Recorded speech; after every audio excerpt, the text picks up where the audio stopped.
Saksakalyan gunarnavasya Vande Guru Sri Charanaravindan.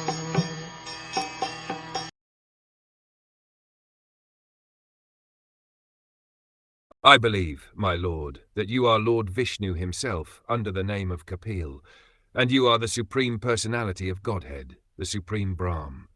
The saints and sages, being freed from all the disturbances of the senses and mind, meditate upon you, for by your mercy only can one become free from the clutches of the three modes of material nature.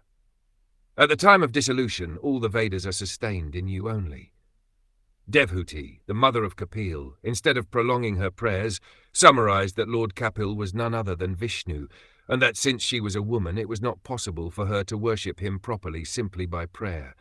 It was her intention that the Lord be satisfied. The word pratyak is significant. In yogic practice, the 8 divisions are yam, niyama, asana, pratyahara, dharana, dhyana, and samadhi. Pratyahara means to wind up the activities of the senses. The level of realization of the Supreme Lord evidenced by Devhuti is possible when one is able to withdraw the senses from material activities. When one is engaged in devotional service, there is no scope for his senses to be engaged otherwise.